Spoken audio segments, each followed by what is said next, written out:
Indianapolis Colts fans, Chris Ballard has spoken at his end of the year press conference. And with my cat losing her mind in the background because my door is shut, what can we expect from his quotes? What's Anthony Richardson's future look like? Is there a culture problem in the locker room?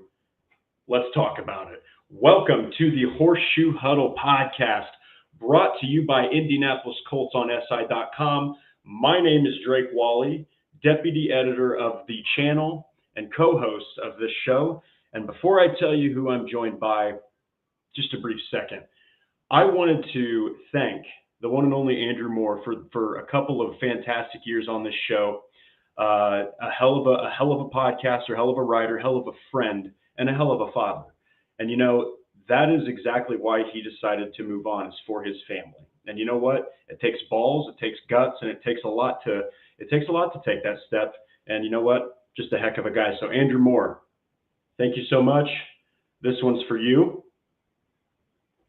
But on to this episode. And by the way, we got a new co-host. He is one of the analysts on Indianapolis Colts on SI.com. He is my personal friend, great mind for this kind of thing. And his name is Noah Gebert. Noah, please introduce yourself, my friend.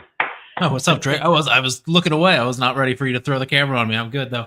I'm excited to be here. It's like a new step up, a promotion. I was kind of fiddling around with my own show there for a bit.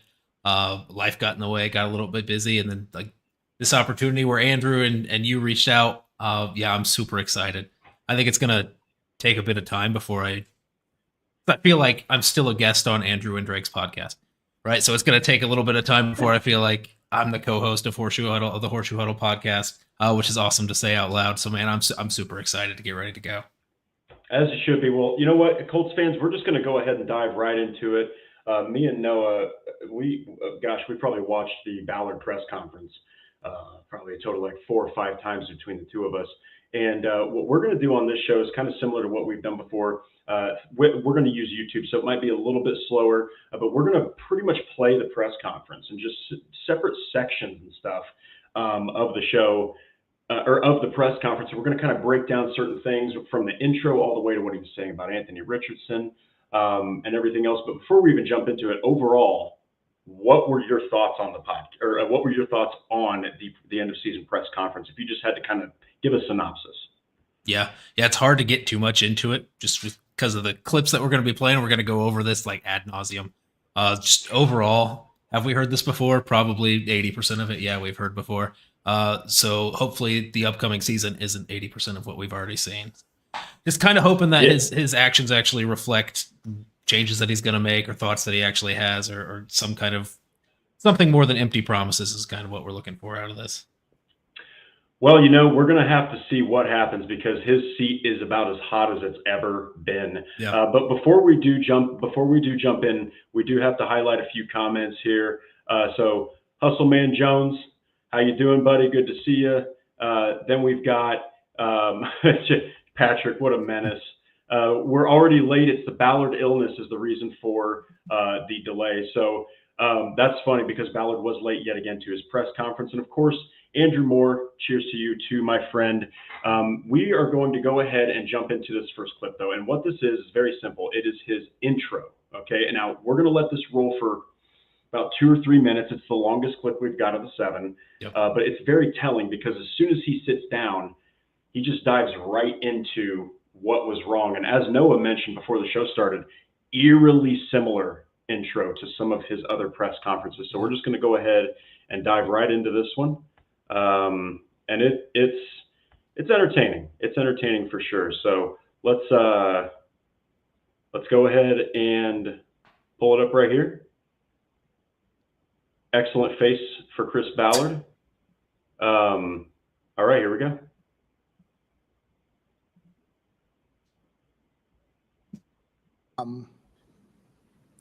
I hear the criticism, and it's warranted. It is. And a lot of that falls, on my shoulders. Look, 4 years, 4 years, we've not gone to the playoffs. We've not won a division since I've been here. Not won a playoff game since 2018. I've got to own all that. I do. And I'm not going to run from it, but I've definitely got to own it.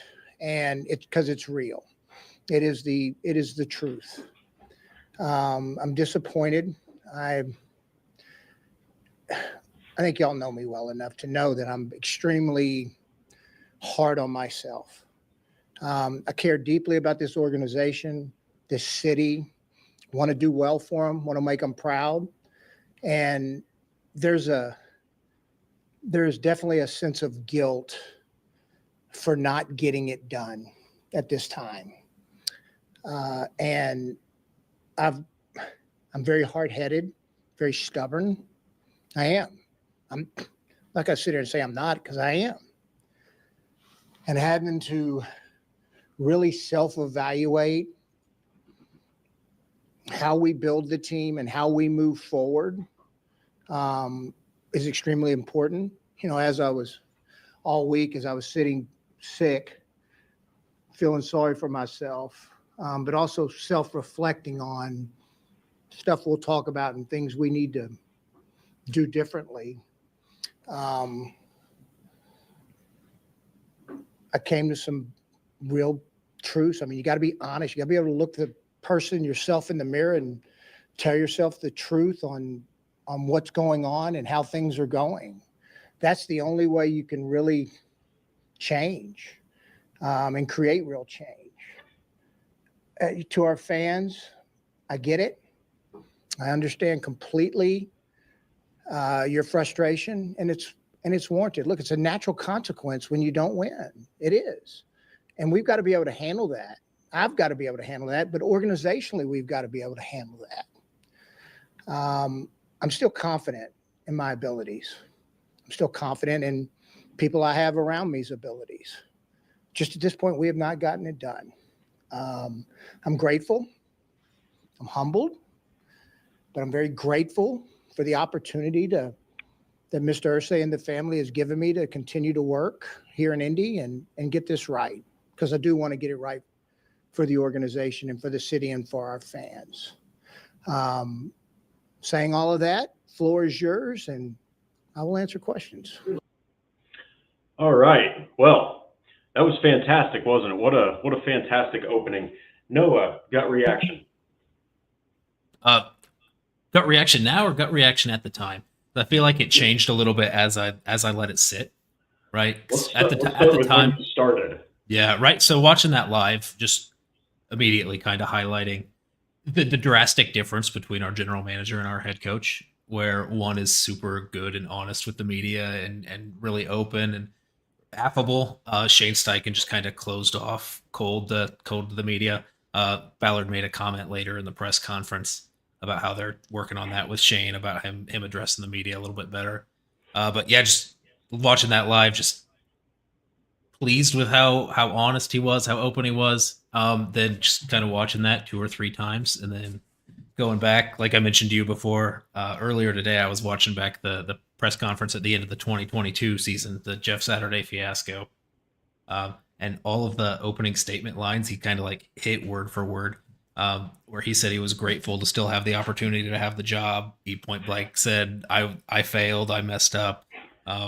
All these kind of things that you're like, wait, okay, so he's heard this. Well, we've heard this before, and then we had 2 years of the exact same thing. So I think a little bit later into the press conference, there's a little bit deeper with his answers, a little more detail in his answers that kind of allows you to maybe see that things are a little bit different. Take him at his word, because I don't think he's a liar. I've never thought that about Chris Ballard through his press conference. He's not coming out and he's outright lying. He is honest. I don't think he's drastically kind of changing his scope. I'm not sure what that's going to mean in terms of actions going forward with the franchise, but yeah, just a lot to take in that opening statement and comparing it to what it was before. Not sure really where the change is going to come, but he gets more detailed later. Yeah, and very brief. I really like how you said that it kind of mirrors what he had done before, because this just seemed a little different to me, because he seemed like a guy that was genuinely upset. Yeah. Like he seemed legitimately pissed at how bad the year had gone, because this was supposed to be a year where you grow, right? You finish 9-8, now you go 8-9. You take steps back with your coach, you take steps back with your quarterback, you take steps back with your tight end room, you take steps back with multiple things, and it just really showed. And so I think that Chris Ballard definitely had the emotions on his sleeve. I think he was holding back some anger in that intro. But since you mentioned it, what was different after watching it about the intro? Just brief.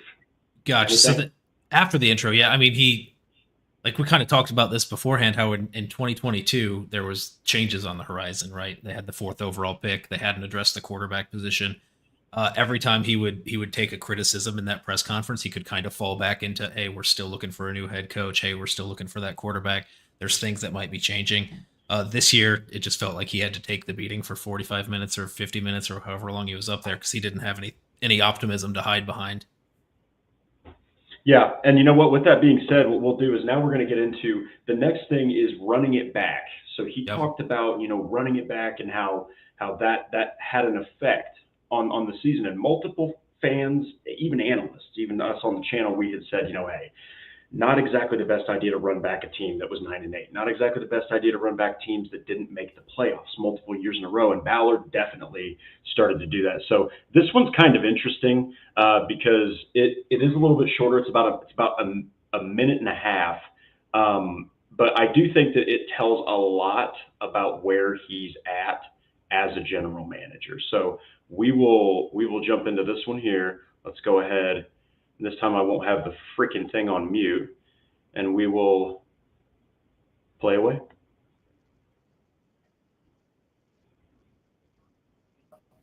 And throwing new blood into the locker room, new players into the locker room, and say, you know what, we're going to run it back. That was a mistake. It was. I think Buckner said it. Buckner had some comments that I thought were just excellent, where about complacency, about ego, and he's right. Buck is right. Man enough to say it, one, which I love, and two, his assessment was right, and that falls on me. It does. I bet on that we could bring players back, and they would be as upset about what happened at the end of the season last year that they'd want to rectify it. And at the end of the day, we were not able to. And I didn't do a good enough job creating enough competition throughout the roster and keep everybody on edge. Look, nothing's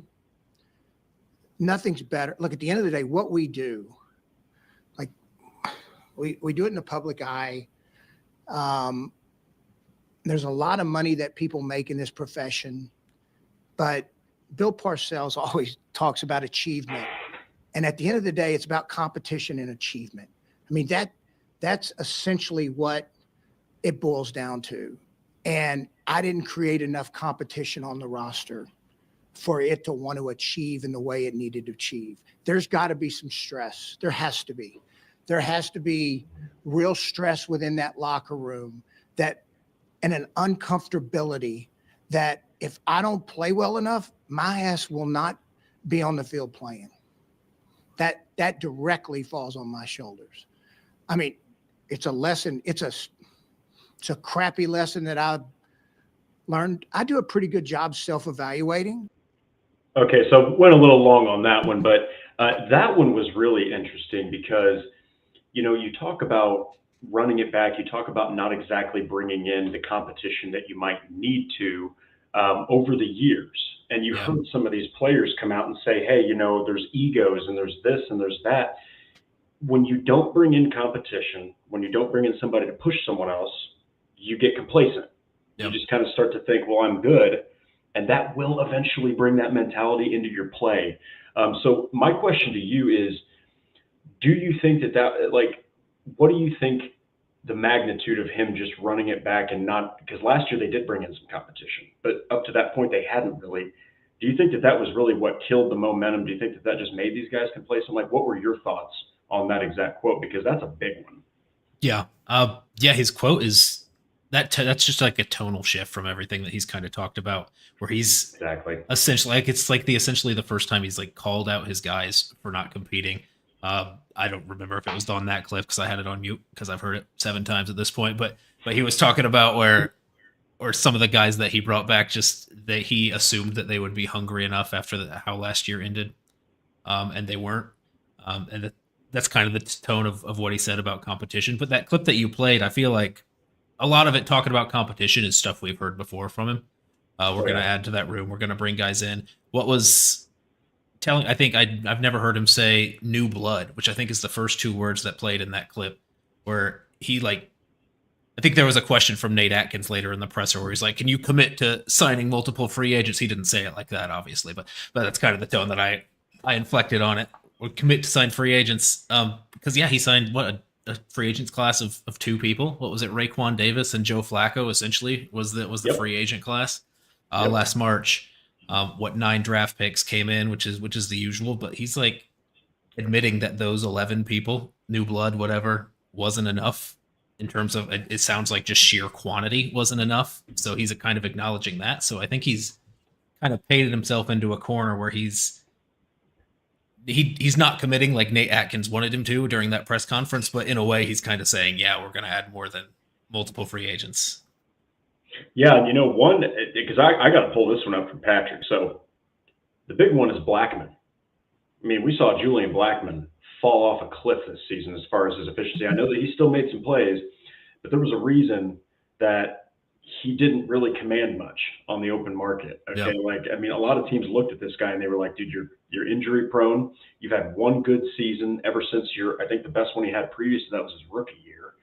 Okay. So he didn't play anywhere near as good as he probably should have. But on the flip side, it was also just because Nick Cross happened to break out. He kind of made Julian Blackman look a little bit more irrelevant. But yeah, Patrick, I agree, man. Blackman definitely did not look as good as he probably could have. Another guy that I feel like I think he could have probably used at least a little bit of competition, would have probably been, I know that he's definitely your guy. I loved what Jalen Jones did at times during the season, but I think that, bringing in Sam Womack was nice. But I think another cornerback, not a stud necessarily, but maybe a veteran would have really helped a guy like Jalen Jones. Because Juju Brents couldn't even play. Kenny Moore's a veteran. He's already there. You basically have Kenny Moore, Jalen Jones, and Sam Womack. That's nobody competed with Jalen Jones. Like, as much as I talk about Jalen Jones being my guy, whatever, I know what Jalen Jones is, and he's a solid NFL starting corner in the scheme that Gus Bradley played last year. Beyond that, I'm not making any promises on Jalen Jones. And if you've got a guy like that on your roster, even when you brought in a guy like Sam Womack, it wasn't to compete with Jalen Jones. It was to compete with Dallas Flowers, who ended up getting cut.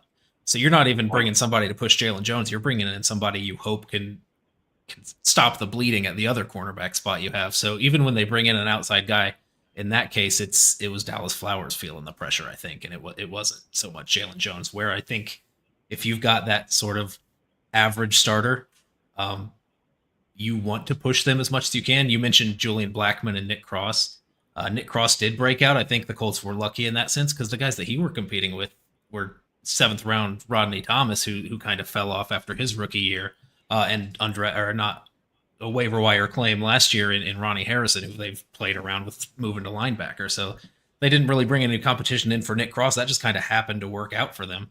That he broke out and ended up being the guy. But because if he didn't, there was nobody to push. He was going to have to be the guy regardless.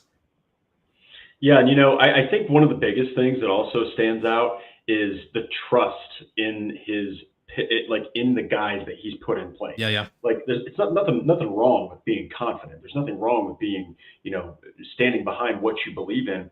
But when you're watching on the field, the results just aren't playing out, and to run it back and not bring in competition here and there, it's like, what in the hell did you expect to happen? Yeah. So, but anyway, Patrick, we can't put up the comment from Patrick, but he basically says, to be fair, Juju has had kind of some issues like Anthony Richardson, where he just cannot stay healthy. I mean, Juju Brents, before we play this next clip, Juju Brents plays 9 games last year, plays 1 game this season, injures his knee. I think it was his knee. And then he's out for 15 games. Guy comes back right away injures his groin. Yeah.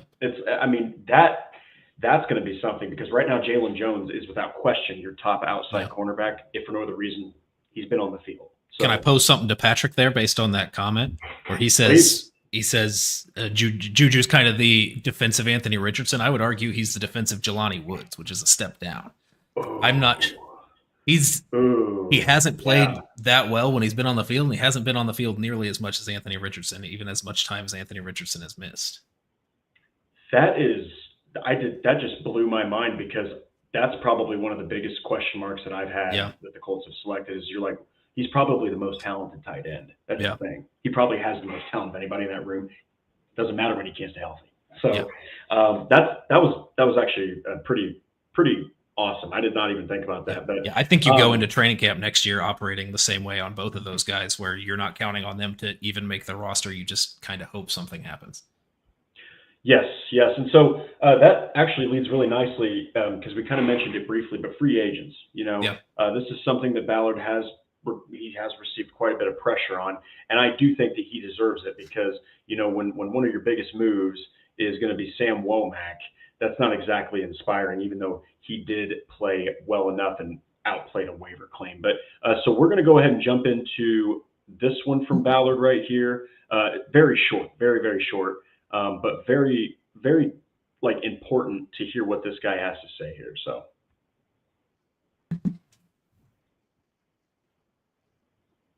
and then if I don't do it, well, you're doing the same thing. No, I'm not going to pigeonhole myself there. I'm not asking about Hog Wild. I mean, you didn't add a single starter, so that's kind of a baseline. Every team that's in the playoffs added at least one. I screwed that up. You're right. I did. And that's it. That's the entire clip. And what that is, people, is that is a journalist that is fantastic. That was Nate Atkins, right? That was that quote I was talking about earlier, where he said, "Are you going to commit?" He came with receipts ready. He's like, every other playoff team added a starter. You didn't. He knew. Yeah. And we don't even have to really dive too far into that one. Just did not know what to say. Understood that was absolutely the issue. So real quick, before we get to that, we do have to get to the first super chat of our new hosting era of the Horseshoe Huddle podcast. Truett Trussler, thank you so much, my friend. I have to give you a cheers on that one. Yeah, I saw a comment about your mug getting bigger every year. It's bigger than last time I saw it on stream last week. Yeah. Every time I pull it out of the freezer, it's just bigger. But it does have a very awesome message. It says, "Upon further review, I'd like to have another beer." So, but thank you so much, Truett. You are a real one. Been following the show for a long time. I also see Paul Wilson, Richard Rhodes, Patrick Rye, Stats Matt. Stats, you need to start sending me stuff so I can put it on this show too, because I would love to use your content, because he always has insightful stuff. But yeah. I want to go back to Raekwon Davis and Joe Flacco. Yeah. Joe Flacco, we'll get this out of the way. Over the hill, okay? Not the backup you really were hoping he could be when Richardson was injured. I mean, Minshew was limited last year, but he doesn't have a deep ball necessarily, but I mean, the guy could at least move in the pocket. The guy could at least get the ball out relatively quickly. Flacco just seemed very, very aged. If you want to make it brief, please, but I personally thought it was incredibly underwhelming from Joe Flacco. What was your take on the Joe Flacco signing? Because when it first happened, I was kind of shocked, actually. Yeah, just someone who's, it's going to be hard to find somebody who's stylistically similar to Anthony Richardson, because he's just a unicorn in the way that he plays. But they chose to not focus on the mobile part of Richardson's game and focus on the deep ball, which they really had struggled with without Anthony Richardson. So, I mean, if you're going to ask Alec Pierce whether he preferred Gardner Minshew or Joe Flacco, I'm sure Alec Pierce would take the wins, but he likes the stats and the deep ball that Joe Flacco gave him. It didn't know. I mean, he had to turn back for some of them that were going a little bit too short, because it's a 40-year-old man out there chucking 50-yard bombs. So you're going to be edging on the precipice of what he can accomplish there. So yeah, they just kind of went far and away from what Gardner Minshew offered them last year. just because I don't think they got enough in the deep game, which is something that their offense was kind of built around when they were assuming that Anthony Richardson was going to be the guy the full season. Yeah, and I think that what they were really under the impression of is, you've got a former Super Bowl winner here, right? Yep. You've got a guy that can help and continue to be a rock behind Anthony Richardson. It just did not pan out very well, and I feel like Joe Flacco is more of the consummate professional. I'm here to do my job. Minshew dove right into that mentor role. Yeah, he took it on 100%. He took it on and embraced it really. To help Anthony Richardson. But we got to get to a couple super chats here. This one is for both of us. Cheers, Drake. Welcome, Noah. This one's Cheers, also Paul. to Noah, and to you too, Paul. Thank you so much, my friend. Loyal listener, loyal watcher. And then we've got Yim. Thanks for the content, Noah. Glad to have you. Thank you so much, Yim. You are the man. So now we got to get to Raekwon Davis. And so I actually want to throw up Hustle Man Jones here. Raekwon had some good moments, but ultimately terrible. Really did have an awful season. I mean, he did have an awful season. Now, I think that ultimately terrible might be a bit much, but I also feel where Colts fans are coming from, because you wanted to have yourself a really solid depth piece behind probably Grover Stewart, to pair with either Buckner when Stewart was out, or to pair with Stewart when Buckner was out. I know Pro Football Focus ain't the Bible, but I mean, he was 37.0 overall defensive grade. Keep in mind, this is on a metric of 1 to 100. Okay. 38.5 run defense. Awful. That's not good. Wasn't able to play at the start of the season, kind of came in late. Then you talk about bringing back Taven Bryan. Now, Taven Bryan gets a lot of flack, and we've given him a lot of flack on this show. But at the end of the day, Taven Bryan is a pass rusher. At the end of the day, Taven Bryan that's what he specializes in. You kind of know who you have there. What was your overall impression on Raekwon Davis? Like, were you impressed at all? Do you think that it's the kind of thing where they need to cut ties with him, because they actually save money if they just cut him, in 2025? Yeah. Do you think that he's warranted a second season where maybe you want to see what he's got? No, underwhelming is the word I would give for Raekwon Davis. Absent. He wasn't great against the run. You kind of brought him in to be the opposite of Taven Bryan, where Taven Bryan can come in on third downs, be that pass rushing threat in the interior. And Raekwon Davis was kind of supposed to be that guy to spell Buckner and Grover in the middle on rundowns, and he didn't perform well in that sense. I think Colts fans have a little bit of a worse taste in their mouth because he was one of two free agents that came in. So you're expecting kind of a bigger contribution, a bigger splash, but he wasn't that. And when you look at the cap hit that he's taken this upcoming year, what is it? Almost $9 million, which is like 10th, 11th on the team in terms of cap hit. And you're saving almost 6.5, 7 of that if you cut ties with him. And if you're Chris Ballard, not committing, but kind of committing to bringing in other free agents, I feel like you can use that money a little bit better elsewhere. Yeah, and when you are talking about, using the money elsewhere, you're not going to have, I mean, the Colts always have cap, right? They always have cap, but I mean, it's not going to be like an absolutely insane amount this time, because you did have to bring back multiple players. They extended Zaire Franklin, they re-signed Michael Pittman, they brought back Jonathan Taylor, they gave contracts to the guys that they forced Buckner. They really feel like keeping guys in the room makes a lot of sense. But one thing that was interesting is right when this season ended, okay, everybody kind of saw the way Joe Flacco played. Everybody kind of saw the way that backup quarterback role was post Gardner Minshew.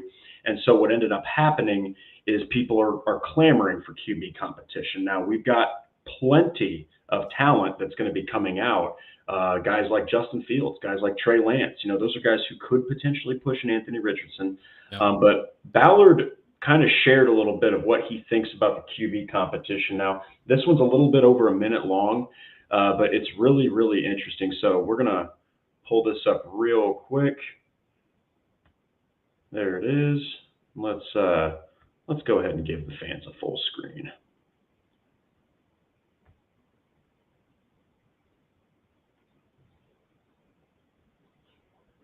Awesome, awesome still image. Let's go ahead and try again with that one. Sorry, guys, technical difficulties. But yeah, like I mean, I'm not really too upset with bringing in another quarterback. You know. Oh, we lost Noah. Uh-oh. We lost Noah. We'll wait for Noah to come back in here. I think there we go. Boom, he's back. I'm here. He is back. There he is. He was just joking with us. So basically, this one is really interesting. So we're going to go ahead and pull this up. Sorry for how long that took. I had to jump out and jump back in. So we will go ahead and add this to the stage. All right, here we go.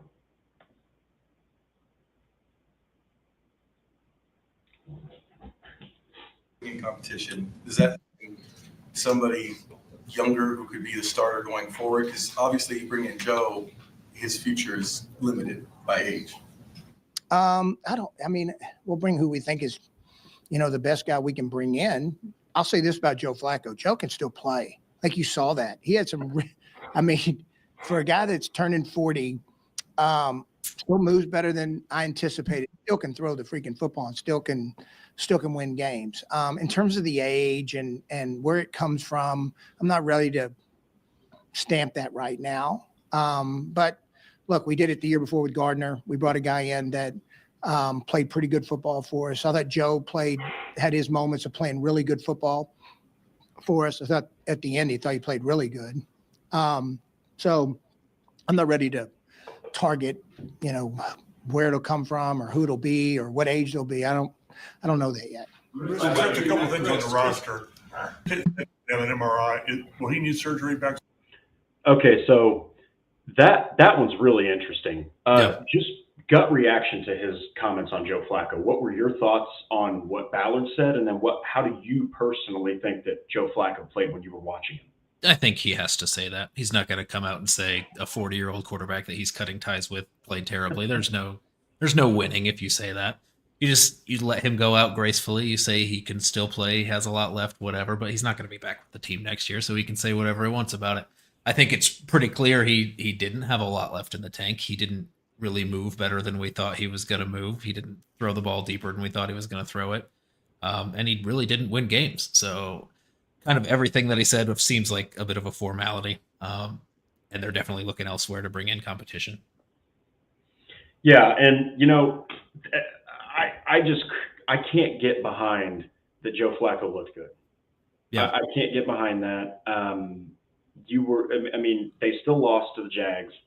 He went out there and got destroyed by the Giants. He still looked kind of iffy against, really anybody that he played, but definitely that last game against the Jaguars. Yeah. And I understand that, Alec Pierce is going to benefit more. Obviously the offense might move more consistently than what it will with Anthony Richardson because the man's been playing football for so many years. But yeah, I think that that was an interesting quote because he really didn't play that well, and you could have probably brought in a more surefire thing. You know what I mean?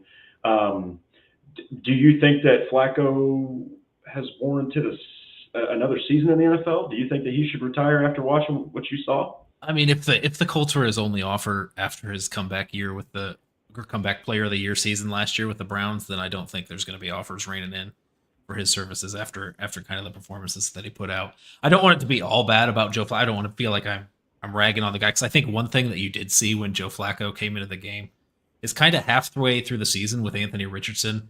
I was a little bit worried about the offense that Shane Steichen was calling for him because he was taking so many deep shots consistently. There wasn't a lot underneath. I just kind of felt like I couldn't figure out if that's because Anthony Richardson's making those decisions to throw it deep so often, or because they're just not schemed up that way. Joe Flacco came in the game and they were able to hit short throws like that, hit short and intermediate stuff.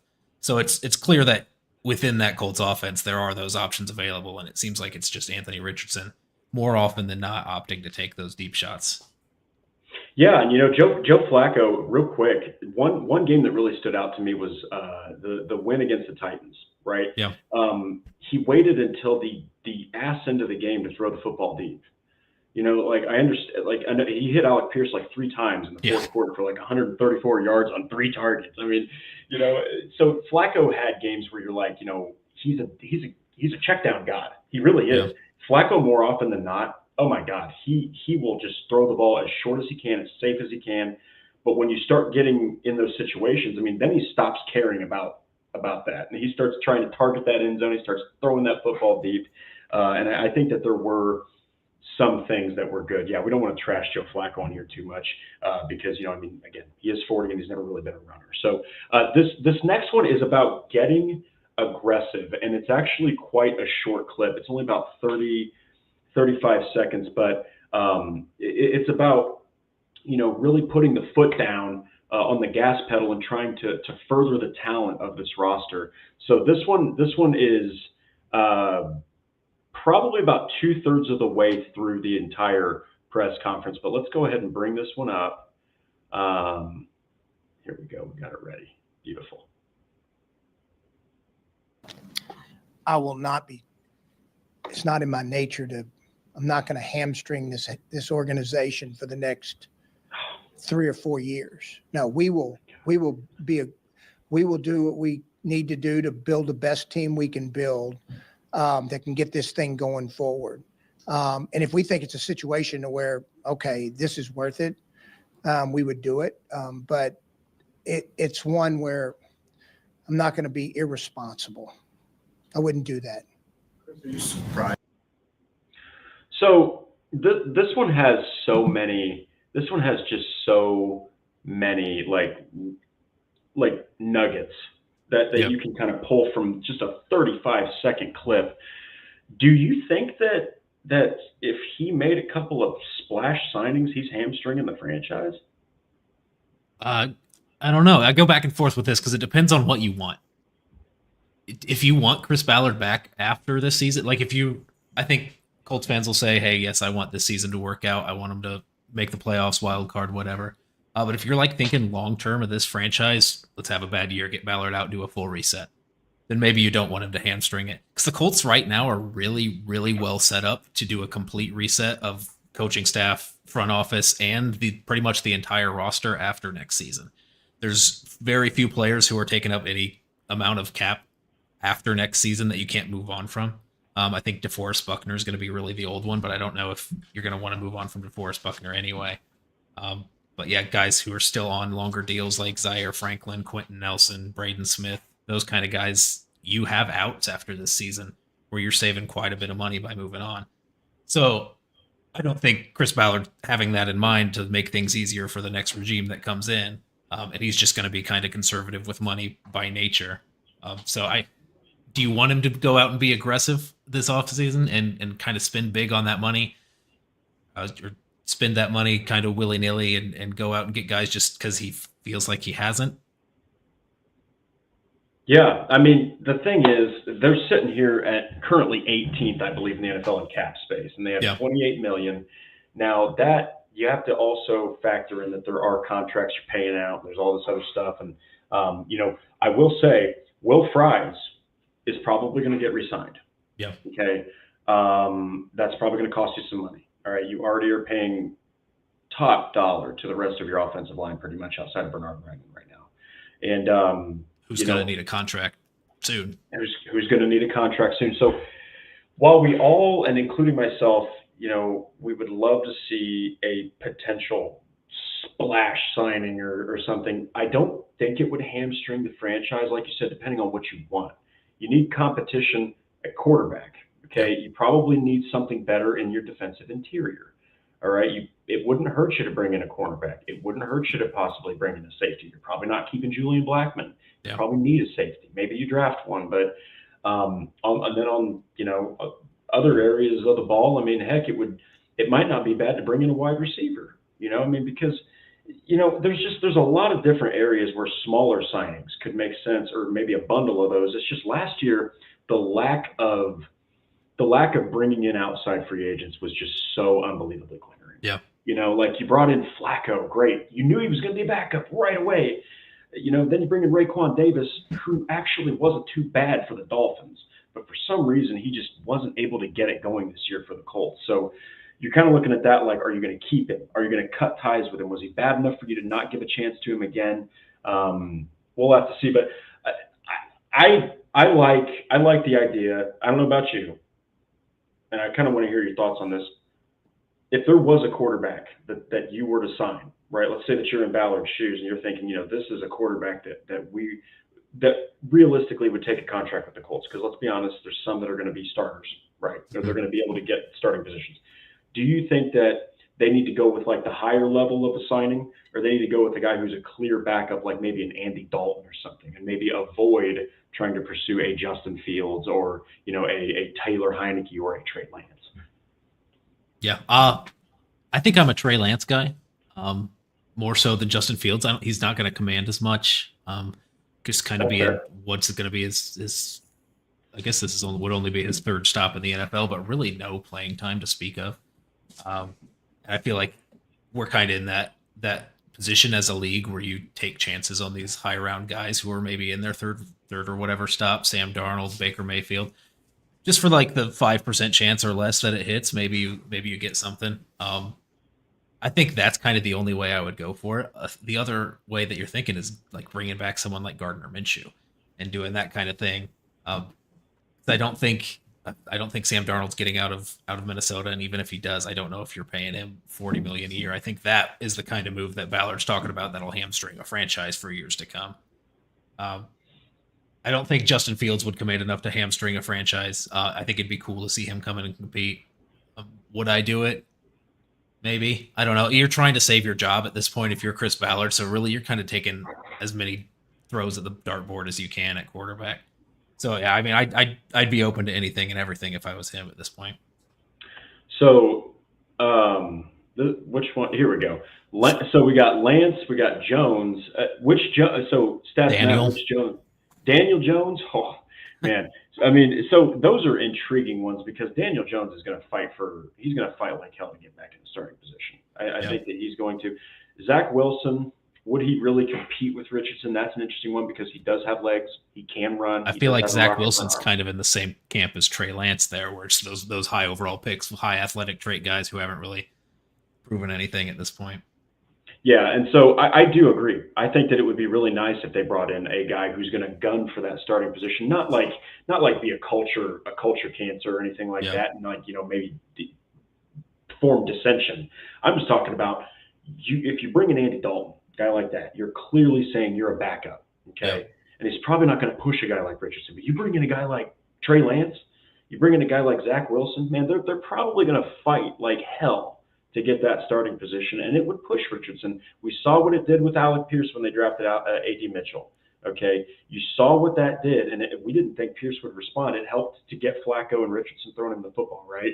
But all they did was go out there and lead the team in catches in the entire NFL on average per catch. So, I mean, that to me really shows that competition does bring out the best. But so the next one here is on Anthony Richardson's accuracy, which holy crap, did we know that that's been a hot topic to talk about. Before we even get to this, what are your thoughts, just brief, on Richardson's struggles with accuracy? Last year, he looked better throwing the football than this year. Do you think it was that they had tape on him? Do you think that maybe he just wasn't working hard enough? You had the helmet tap, you had the benching. Overall thoughts just on Anthony Richardson's passing, because honestly, pretty brutal at times. Yeah, the short and intermediate stuff I think is always going to be an issue. Hopefully you can get it a little bit more consistent. What I feel like the bigger issue is his tendency to take deep shots, because that completion percentage is going to be low every time. Even if he's throwing like those deep balls where it hits A.D. Mitchell in the hands or right by the sideline, he doesn't get a foot in. There's guys dropping that stuff. Alec Pierce doesn't come down with a contested catch, even if it's accurate. He's making those accurate deep throws, but that completion percentage isn't going to go up because he has the tendency to just try riskier things. So I feel like what you really have to get under control is kind of his propensity to decide to go deep instead of taking those intermediate shots or those intermediate passes and the short passes. Because even with his sporadic accuracy at times, those are still a higher completion percentage play than the deep ball shots that he's been taking. Yeah, and there was times where this game plan was awful, right? Against the Green Bay Packers, you had him just throwing deep shots in the first quarter. And that doesn't help confidence either. If you're if you're dealing with all these narratives about how your completion percentage is low, and then you go out, take 4 deep shots and complete 2 of them, you're still at 50%. You miss one more throw, and it just seemed like when he got into those rhythms, like at the beginning of the game on the script, he's firing, he's completing. As soon as he misses one, and then he misses another, and then it just kind of tended to spiral out of control for him there. Yeah. And so this is what Ballard said when it was brought up about Anthony Richardson's accuracy. I think he has moments of like really good accuracy. I'm gonna tell you what my thoughts on, like, I think his mind gets going. So like a lot of times with quarterbacks, when they're unsure, you can look at their feet and they get really poppy and nervous and fidgety. Like with Anthony, I think what happens is it happens in his brain, and then it all of a sudden when the ball comes out, I mean, it's coming out on fire because he's just unleashing it, because he's thinking so much before the snap, during the snap. And that comes with time. I think he has some really good moments to where, I mean, look, at the end of the game versus New England, hard to argue against how the poise and calmness to throw those balls on very accurate throws. But look, you're in 2-minute offense. The offense is cut down. He knew exactly what he was doing, where he was going with the ball. And so you saw a calmness there in those moments. So it can get better. Yes, I do think it can get better. You were big on the defensive line. Why did it fail to live up? So I honestly do love what Ballard said about just watching Richardson, right? Like the guy, you could see at times he was drowning, like with just trying to figure things out. And,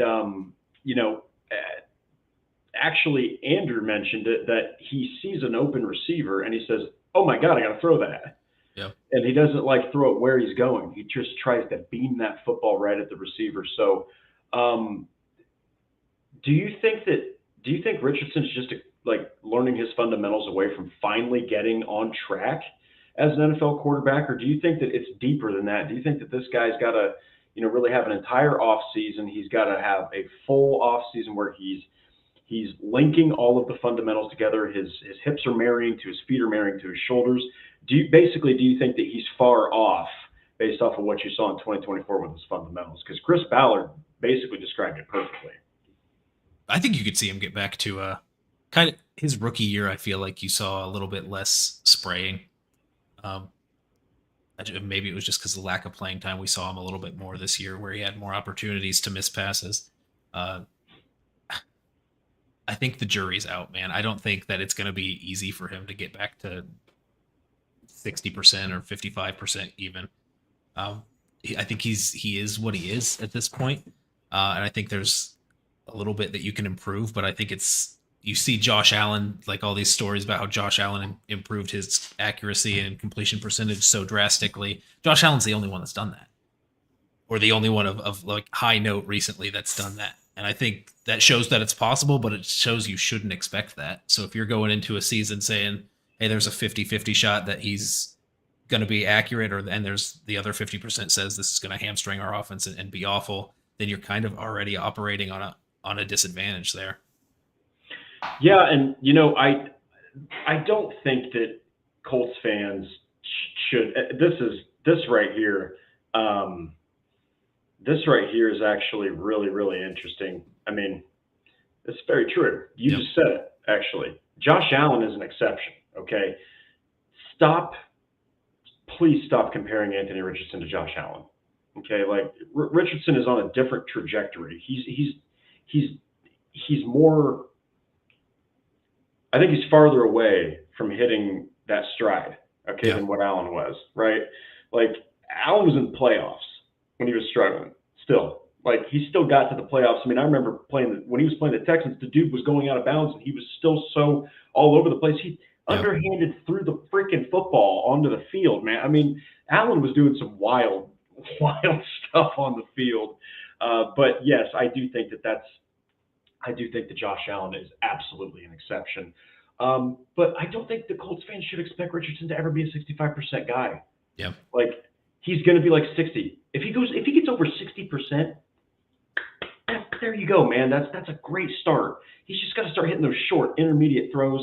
Like you said, biggest thing for me, I don't know about you, the biggest thing for me was the turnovers. Okay. Yeah. I mean, you're talking about 12 interceptions. You're talking about 9 fumbles. Not all of those were lost, but the ball hit the ground. 21 total issues in just 11 games that he played. I mean, do you think that that's the most glaring issue? If you had to put one issue that you think is the most glaring with Anthony Richardson's performance on the field, what do you think it is? Because for me, it is his turnovers. Because you can fix the accuracy, I think. Yeah.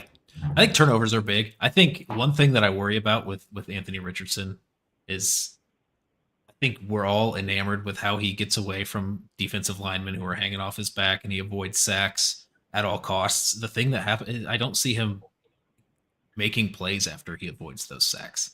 Like he's doing everything he can to stop taking the negative plays, and it just turns into a nothing. Those great quarterbacks that you see that are really game changers, like Josh Allen, Patrick Mahomes, all these guys that are back there in the backfield avoiding sacks and shaking defenders off, make a play afterwards. I don't know if Anthony Richardson's really even looking to do that. It seems like once he's shaken the defender and he gets back to the line of scrimmage, that's a win for him, which I think is kind of contrary to what you're saying about the turnovers, how that's an issue. I'm glad that he's not making more turnovers on those plays where he's just kind of heaving it up after he takes those sacks.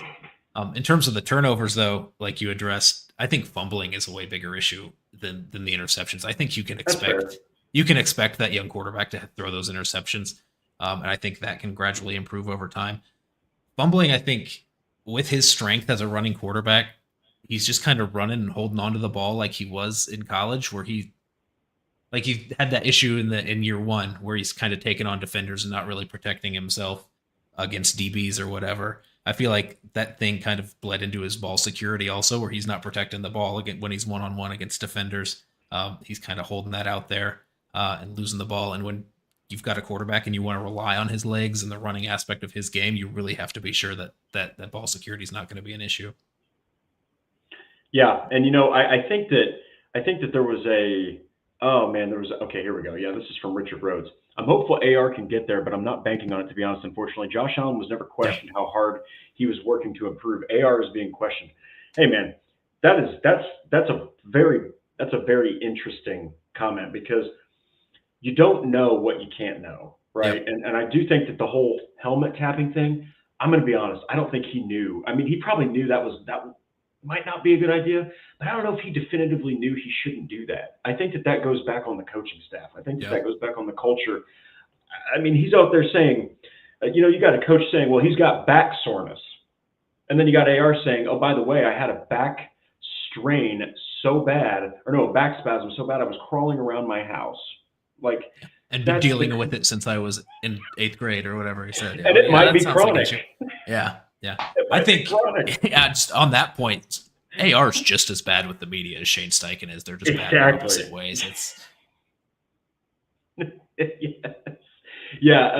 make it brief, somebody has got to tell Anthony Richardson, you don't have to lay out the whole book, pal. No. You don't have to say everything. But anyway, we still have a couple other things to get to. So here's the last clip. This one's about 40 seconds or so, but it's actually on his failed plan. Okay. It's where Ballard discusses that he had a legitimately failed plan with the Colts. And I do think this one's the best one, just because it tells a lot. So let's go ahead and jump into this, and then we'll break it down before we get to the end of the show. Freaking go scorched earth. And look, I'm the one in charge of football. I'm the one who deserves to be blamed.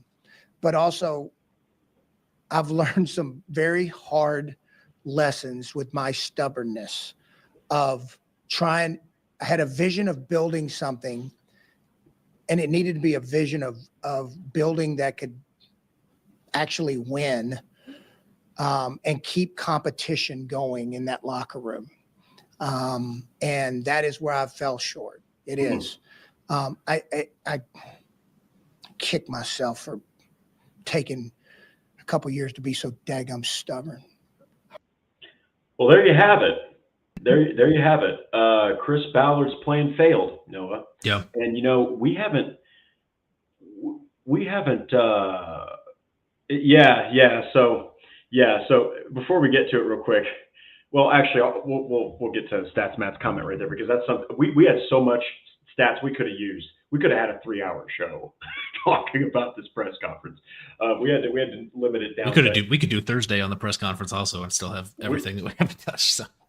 Part due, So no, man. I mean, you can tell that he realized it didn't win. You could tell that you do want those pillars, you do want those blocks, but clearly you also need to bring in new bodies. You need to bring in guys that are from an outside organization that are going to fight for a position, right? And it just doesn't seem like that happened. Do you think that is ultimately the biggest reason that his plan failed is because of the complacency he created? I mean, it really sounds like he kind of created that culture. Yeah. Let's be honest. It definitely sounds like Chris Ballard created that culture, even if he didn't mean to, even if it was indirect. Complacency led to bad football play, led to Zaire Franklin, just one example, shaking the hands of a non-existent freaking Pat McAfee after you beat a garbage team. All right, just stupid stuff like that. Do you think that this was really what did him in, is just being complacent, not adding new talent, not adding competition? Yeah, I think that's kind of an underlying factor of I think Chris Ballard's view of football is very romantic and how to build a team of where you build your own, or you get your own guys, draft your own guys, develop your own guys. It's all homegrown people. He talked about in his opening press conference how he wanted to see fans in the stands with jerseys of people that were homegrown and drafted, and just kind of his stubbornness to make that vision come true. He said in multiple press conferences before, because we've had to do this multiple times, that his plan failed or whatever. This is the first time in a press conference where he said, for the past few years, I've failed. He kind of went back on kind of his whole motto or the way that he was operating in the past 4 years. He said that he was being stubborn about it, which feels a little bit more optimistic that he's seen it. It sucks that it took 4 years. But I think I can appreciate the way that he wanted to build the team with homegrown guys and developing your guys. And I think that would be an awesome way to build a team, and you gets the fans really excited. They would love the team like that, but the team's got to win, and they haven't. And it took him so long to realize that it wasn't working. Yeah, and since I agree, that's all I can say to that is I agree. It was apparent later on, years after, that this is not panning out, and it really, I think, hit him this year. Yeah. I think it hit him this year because last year you go 9-8 with a backup quarterback. You've got the tools, you've got it, blah blah blah. I think that happened. But before we kind of get to the end of the show here, I did want to highlight this. Should have talked about the anonymous comments and distractions. So Ballard plain said, a chicken expletive. Yeah. Being the anonymous player that said something to James Boyd of The Athletic. I can't help but kind of agree because, DeForest Buckner came out and said something. Kenny Moore earlier in the season said, I feel like guys aren't playing hard enough. Do you think that it's that big of a deal that a random guy was like, there's no direction, there's nothing going on, this team basically sucks, not owning up to it? I think that makes everybody in the locker room think, who the hell said that? That's my opinion. I think you should have come out and said your name. So what do you think about that? I think they know who said it. I don't think you can be in that building that much and not know who said it. If they don't know for sure, they're like 90 or 85% sure of who said it, and they're not coming back next year. I don't have any idea who said it. I know there's some guys you can rule out because people who have also been critical of the team but have put their name on it, like DeForest Buckner and Kenny Moore, were definitely open about their criticisms of the team, but were not afraid to have their face on camera when they said it. So you can kind of rule those guys out. James Boyd in his piece and Zach Kiefer said it was a veteran on the team. So you kind of looking through, and there's guys you can speculate on, but I'm not gonna throw out guys that on are 4 years in this school, in this organization. Yeah, there's definitely people that are likely, but I have a hard time imagining they don't have a really good idea of who said that. That's a good point. Well, guys, that's really the presser. That's our breakdown of the presser. We could have done 15 clips. In fact, I had to stop myself at some point. I'm like, ooh, that's a good one. Ooh, that's a good one. Ooh, that's a good one. I was just sitting there just writing stuff down. I had like 14 things. I'm like, we don't have 3 hours to talk about this crap. So, Yeah. But you know what? I will say we got to get to this. How do you feel about the team's 2025 after the presser? We can go a little over. Before we get to news and rumors. I'm just curious. Overall feel. Do you feel like the direction is going to change? Do you think that Chris Ballard is going to do something different, or do you think that you're going to have some like mid card signings in the off season and another 9-8, 8-9 finish? At the end of the day, I feel like we said this. I said when I was filling in for Andrew when he was on paternity leave, and when I was talking with you all off season, leading up to this year, I'm like, it all depends on Anthony Richardson. 2025 is the same exact way, and I don't feel super optimistic about that. I feel like you're just based on talent alone of whether he takes the next step or whether he turns out to be just a dud who's hamstringing your offense. You're already working at 50-50. I think that's generous. I would lean more towards he's less likely to work out than that. Just because I find it hard to imagine that somebody who has to be, I know he's young, he's 23, 22, somebody that has to be told to work harder, I think isn't necessarily a disqualifier, but it's definitely not helpful when you're kind of hoping for the development of that guy. But just based on his play on the field, if you're operating on 50-50 and then you take Ballard's number one concern of him not being able to stay healthy, if you're saying there's a 50-50 shot also that he's on the field, then you're at a 25% chance that works out. So maybe I'm 25% optimistic going into 2025. I'll say that. Hey man, you're probably more optimistic than a lot of people. Yeah, 25% is a high mark for some Colts fans. Yeah. Very brief. I'm a little bit concerned about Anthony Richardson's future with the team. I'm not going to lie. I think that you saw some really glaring issues in 2024. Not even necessarily the helmet tap, not even necessarily getting benched. Just some of those throws, wide open stuff, easy, ABC, elementary throws for an NFL quarterback. Richardson just misses them. Can he be fixed? I think he literally might be in the best situation with a guy like Steichen. I know that sounds crazy, but Steichen is a good enough coach that I think there have been times where Richardson has actually limited what the offense can do. So for sure. It's a two-way street. Steichen and Richardson need to definitely play better or work better together so Richardson can put a better product on the field. But we're going to get to the latest Colts news and rumors, so this will kind of be rapid fire. Number one, Dennis Allen is going to be interviewed sometime this week for the defensive coordinator position. Noah, I don't know about you, but Dennis Allen, former head coach, didn't work out as a head coach with the Raiders, didn't work out as a head coach with the Saints, but he had that freaking defense for the Saints as a defensive coordinator under Peyton. Pretty consistent in the top 10. What do you think about him as a possible coordinator for the Colts? Yeah, I think that's better than I think what the Colts could hope for, honestly, at hiring that. I think these kind of guys, you got Steve Wilkes and Dennis Allen and Lou Anarumo. I think those are kind of guys that are pipe dreams, maybe a little bit at defensive coordinator. Odds are, I mean, there's only so many defensive coordinator openings, and the Colts are one of them. So they're going to have a shot at one of these guys.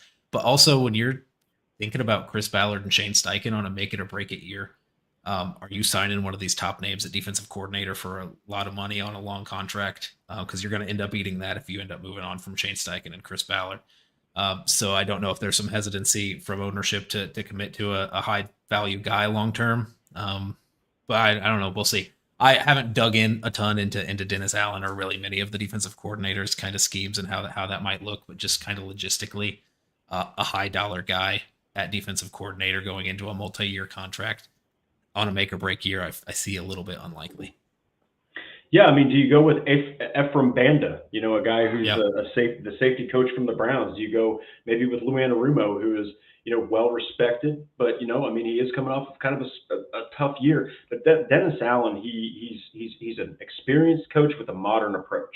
That's really one of the cool things about him. But yeah, we'll have to see, man. I think that it was Richard Rhodes that asked. My personal favorite would be Dennis Allen. I mean, I would like that, but a real close second is passing game coordinator, cornerbacks coach for the freaking Denver Broncos, Jim Leonard. Yeah. Okay, get me a young dude who doesn't have defensive coordination experience in the NFL, who comes from college. He's played in the NFL. He delivered some bone-crushing hits in the NFL, was even a returner. Just has the experience. He has the coaching talent. You know what? Why not bring in a breath of fresh air and a modern approach? Let's see what happens. But I'm either going with Dennis Allen or I'm going with someone like Jim Leonard or Ephraim Banda. So another one is that current assistant GM Ed Dodds is actually getting his second round of interviews with the Tennessee Titans. This one can be really brief. It would be rough for the Colts to lose a guy like Ed Dodds, he's been the vice president of player personnel in the past. He's been under Ballard. Wouldn't it be crazy if he went to an AFC South rival? Yeah.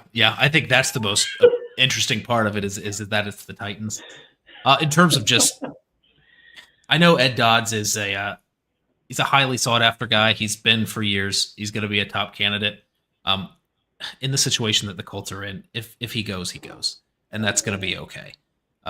So you're 1 year away from blowing it up anyway. You're not going to promote your assistant general manager to general manager if you have to blow everything up. So I don't think, depending on how you feel your outlook is for the future of Chris Ballard and that front office, it may not matter where Ed Dodds goes. But the interesting thing is, yeah, you would have him in the building for as long as you did, and then to see him go to a divisional rival would be interesting. Yes, and then before we get to the last super chat of the day, to close out the episode, Cameron McGrone got signed to a 1-year contract. Depth. This is all about depth. This is all about practice squad. Who knows where Cameron McGrone's going to fall? But it's just another key signing that just kind of it shores up the linebacker position. He had some injuries all season, but that's somebody that could potentially make an impact. I don't know if it's going to be on the field, but maybe special teams or something. But just to kind of wrap up things, we did have another super chat here. I thought it was interesting that Ballard talked about the middle targets and receiving in the offense. Makes you think it's definitely Tyler Warner, big wide receiver in free agency. Patrick, thank you so much. Go ahead and give you a swig. And we can end with this, Noah. Would you like for the Colts to pick a tight end in the first round if they can? I'm going to go firm and say no. I think Tyler Warren's a really good prospect. I think that's cool. I also think that the Colts fans have a big issue with kind of how Ballard built the team at non-premium positions, where you're paying big money for linebackers, off-ball linebackers, paying big money at guard, you're paying big money at running back, and you want to pay big money or invest a lot of a high draft asset into a tight end. Just kind of seems same old for the way that Ballard builds teams. I know they want a tight end. Ballard's made that clear. In Steichen's offense, he's needed that. I feel like they were really high on Brock Bowers last year. So I wouldn't be surprised if they did it. I think it would be a mistake.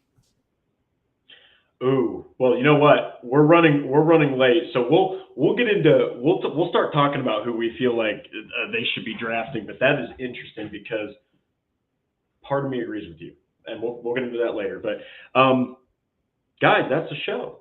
That's the show. Thank you so much for joining. I do have to give a shout out to our super chats. Let me pull them up here. Yeah, so we've got Patrick Rye, of course, the designated CFO of the Horseshoe Huddle, and then we've got Truett Trussler as well. We had Yim. I think that we also had. I'm trying to find them all here. I can't. Oh, here we go. I just realized. Sorry, Newt. It's coming back to me how to run this whole thing. Patrick Rye, Yim, Paul Wilson, Truett Trussler. Thank you so much for investing in our show, man. You guys are the absolute best, and we would not be able to do this stuff without all of our fans. And Hustleman Jones and everybody else, Richard Rhodes, Paul Wilson, all you guys, Stats Matt, Stats, start texting me, start shooting me some messages so we can get you on here as well with your awesome metrics. But real quick, if you want to go check out my written work on on Indianapolis Colts on SI.com, I did discuss a little bit about Josh Downs and how he was ranked as one of the top receivers from 2024. ESPN thinks that the Colts are so dramatic they might trade Quentin Nelson. Yep. So that's something else I wrote about. And then, of course, I did mention that Ed Dodds could see himself with the Tennessee Titans. But Noah, real quick, man, I wanted to say it's awesome to have you on. It's great to have you on for the first time in such a pivotal moment and pivotal time with the Colts. I got to ask you before we go, do you think that this is one of the biggest crossroads for this franchise? It is, man. And I'm excited to join on this podcast when I did. I was hopping on during the offseason last year. I think when it comes down to it, I'm more of an off-season guy than I am an in-season guy. In season, I just kind of like to watch and absorb, and then kind of the off-season's time for team building, reflecting, kind of digging into everything. Because you have the time. I mean, the grind during the season is just week after week. You're preparing for the next one, reviews, previews, looking at the stats and everything like that. This is really the time where you can dig into like actually watching what happened, digging into numbers, trying to figure out how things can go. And I mean, it's a big year. It had opportunity to be like a bigger pivotal crossroads with a new regime coming in. But this is really make it or break it, and the pressure's kind of on. So it's going to be exciting to watch. Very true. Very true. Well said by the legendary Noah Gebert. So that's our show, everybody. Please go follow us on our socials at @DeWalsterDrake. You can follow Noah at Noah Gebert. His is easy as hell to figure out. You know, it's very easy. If you can spell it, it's easy. Yeah. There you go. It's not Gebert, or Gebert. It's Gebert. All right. So say it right, please. Like Horseshoe Huddle on Facebook. Follow Indianapolis Colts on SI.com. Follow us on all of our socials. YouTube, we're Horseshoe Huddle on YouTube. And until next time, guys, keep an eye on what the Colts are doing. You might see some interviews. You might see a signing. You might see, some movement, some roster moves and stuff like that. But we cannot thank you enough for joining us. We ran a little bit over first episode with Noah, and also we had so much to talk about. But we will be back on Thursday at 7 p.m. live, as always, to talk about more Colts football with all of you. I'm Drake. He's Noah, and we will see you guys on Thursday.